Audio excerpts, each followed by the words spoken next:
ஓ, என்னாச்சு? கிளம்பிட்டான்னு தெரியலையே. ஃபோன் இது பண்ணி பார்ப்போம். கொண்டிருக்கிறேன் இது வந்து மாறவே மாறாது.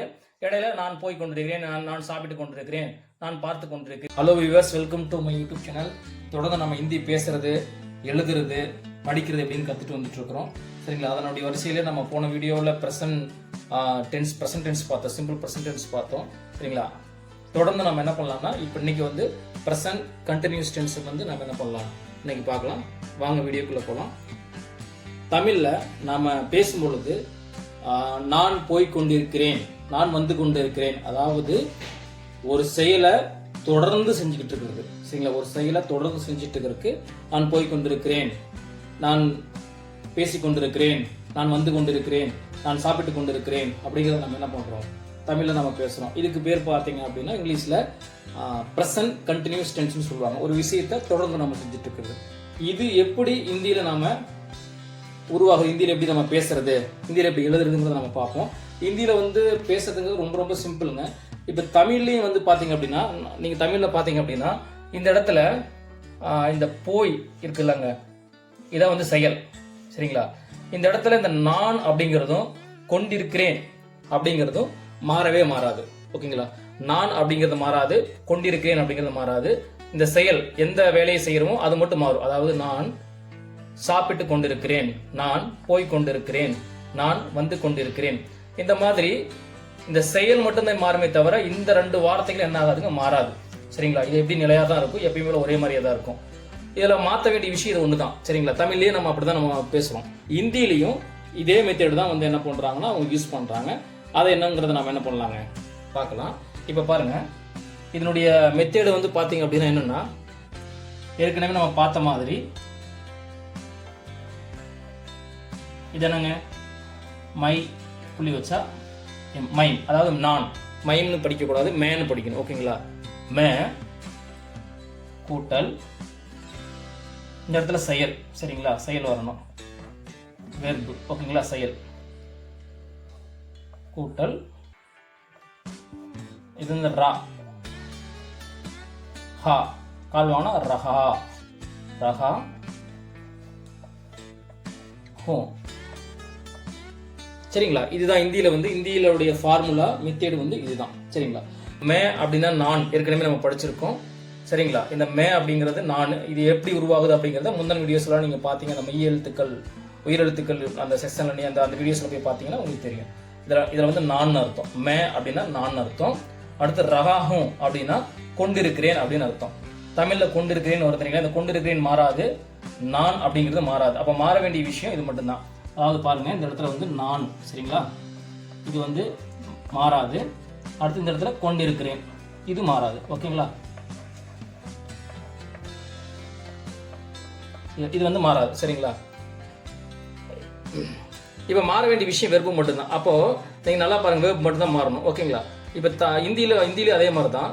இது வந்து மே, அடுத்து வெர்பு ரகாகும். சரிங்களா? அப்போ ஏற்கனவே நம்ம படிச்சிருக்கோம் இந்தியில ஜாவோ அப்படின்னா போன அர்த்தம். ஜாவோ அப்படின்னா போன அர்த்தம். அதுல வந்து ஓ சவுண்டை நீக்கிட்டோம் அப்படின்னா மீதி என்ன இருக்குங்க, ஜா மட்டும் தான் இருக்கும்.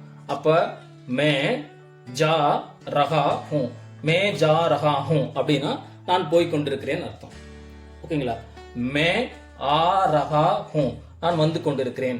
மே பட் ரஹா ஹூ, நான் படித்துக் கொண்டிருக்கிறேன். நான் அடுத்தது மே தௌட் ரஹா ஹூ, நான் ஓடிக்கொண்டிருக்கிறேன்.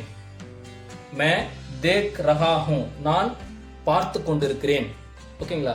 அப்போ மாற வேண்டிய விஷயம் வந்து வெறுப்பு மட்டும்தான் மாறுமே தவிர மற்றபடி இந்த ரெண்டும் என்ன ஆகாதுங்க, மாறவே மாறாது. அப்போ நாம இந்த இடத்துல மனசுல வச்சுக்க வேண்டிய விஷயம் என்னன்னா, மே அப்படிங்கிறதும் ரகாஹும், மே ரகாஹும், மே ரகாஹும், மே ரகாஹும், மே ரகாஹும் அப்படின்ட்டு நீங்க ஒண்ணுக்கு ரெண்டு முறை என்ன பண்ணுங்க, சொல்லி பாருங்க. மே ரகாஹும், அப்புறம் மே ஆ ரகாஹும், மே ஜா ரகாஹும், மே தௌட் ரகாஹும், மே खा रहा हूं, मैं देख रहा हूं. இந்த மாதிரி நீங்க என்ன பண்ணலாம், திரும்ப திரும்ப திரும்ப சொல்லி பார்த்தீங்கன்னா உங்களுக்கு ஈஸி ஆயிடும். அப்போ இந்த இடத்துல நீங்க என்னவெல்லாம் வெர்பு போடலாம். இந்த இடத்துல நீங்க என்ன பண்ணலாம், தேக். தேக்னா நான் பார்த்துட்டு இருக்கிறேன், பார்த்து கொண்டு இருக்கிறேன் அப்படின்னு அர்த்தம். சரிங்களா? அடுத்து இந்த இடத்துல கா, खा रहा हूं அப்படின்னா நான் சாப்பிட்டு கொண்டிருக்கிறேன் அப்படின்னு அர்த்தம். ஸோ இந்த மாதிரி தான் என்ன ஆகுதுன்னா இந்த மெத்தடை யூஸ் பண்ணி தான் என்ன பண்றாங்கன்னா அவங்க பேசுறாங்க. ஓகேங்களா? அப்போ நாம இன்னைக்கு கத்துக்கிட்ட விஷயம் என்னன்னு பாத்தீங்கன்னா பிரசன்ட் கண்டினியூஸ் டென்ஸ். அதுல முக்கியமா நாம ஞாபகம் வச்சுக்க வேண்டியது மே ரகாஹும் அப்படிங்கிற ஞாபகம் வச்சுக்கணும். மாற்ற வேண்டிய விஷயம் வெறுப்பு மட்டும் தான் மாற்றணும். வெறுப்பு மட்டும். தமிழ்ல அதே மாதிரி தான். தமிழ்ல வந்து நான் கொண்டிருக்கிறேன் இது மட்டும் மாறவே மாறாது.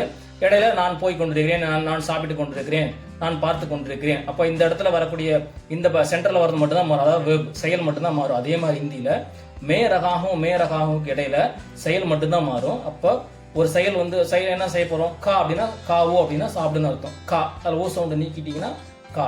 மே கா ரகாஹும், மே தௌட் ரஹா, மே தேக் ரகாஹும், மே ஆ ரகாஹும். இந்த மாதிரி நம்ம என்ன பண்ணணும்னா ஹிந்தியில பேசணும். ஓகேங்களா? 1-2 முறை நீங்க என்ன பண்ணுங்க, நீங்க எழுதி பார்த்தீங்கன்னாலும் சரி, அல்லது இதை பார்த்து நீங்க 1-2 முறை படிச்சீங்கனாலும் சரி, அல்லது உச்சரிச்சீங்கனாலும் சரி, ஈஸியான ஆயிருந்தா உங்களுக்கு வந்துடும். ஓகேங்களா? ஓகே. அடுத்து வந்து பாத்தீங்கன்னா இந்த வாக்கியத்தினுடைய பிராக்டிசஸ் நம்ம என்ன பண்ணோம் அடுத்து நான் கொண்டு வந்திருக்கேன். சரிங்களா? அந்த வீடியோஸ் நீங்க தொடர்ந்து பாருங்க, கண்டினியூவா பாருங்க. அப்போ உங்களுக்கு ஈஸியா உங்களுக்கு புரிய ஆரம்பிக்கும் எப்படி ஹிந்தியில பேசுறாங்க அப்படிங்கிறத உங்களுக்கு புரிய ஆரம்பிச்சிடும். சரிங்களா? ஸோ அந்த வீடியோஸ் நீங்க மறக்காம ஸ்கிப் பண்ணாம முழுசா நீங்க பாருங்க.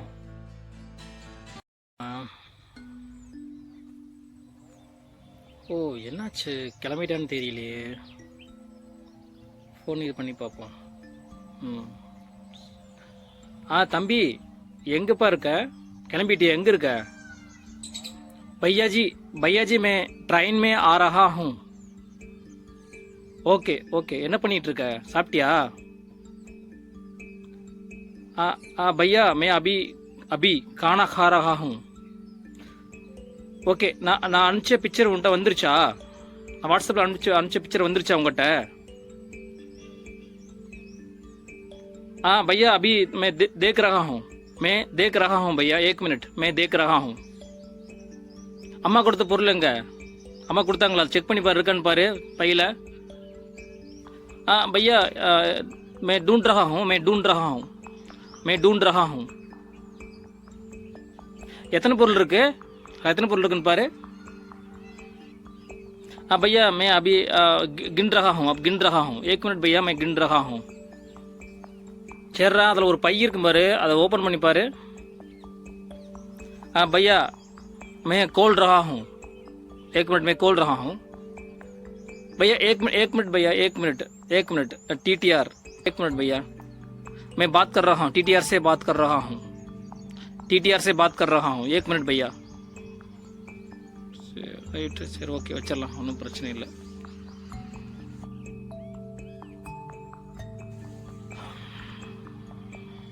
மறுபடியும் ஃபோன் இது அடிச்சு பார்ப்போமா? என்ன பண்ணிட்டு இருக்கான்னு தெரியலையே. சரி அடிச்சு பார்ப்போம். தம்பி என்ன பண்ணிட்டு இருக்க? भैया मैं सो रहा हूँ. भैया मैं सो रहा हूँ. நான் சொன்ன பிக்சர் அனுப்பிச்சிட்டியாடா? भैया भेज रहा हूँ, अभी भेज रहा हूँ. रुको भैया अभी भेज रहा हूँ. இந்த வீடியோ உங்களுக்கு பிடிச்சிருந்தா மறக்காம நம்ம சேனலை சப்ஸ்கிரைப் பண்ணிருங்க. இந்த வீடியோவை லைக்கும் பண்ணுங்க. யாரு நல்லா ஹிந்தி கற்றுக்கணும்னு நினைக்கிறாங்களோ அவங்களுக்கெல்லாம் இந்த வீடியோவை ஷேரும் பண்ணிடுங்க. ரொம்ப ரொம்ப நன்றி.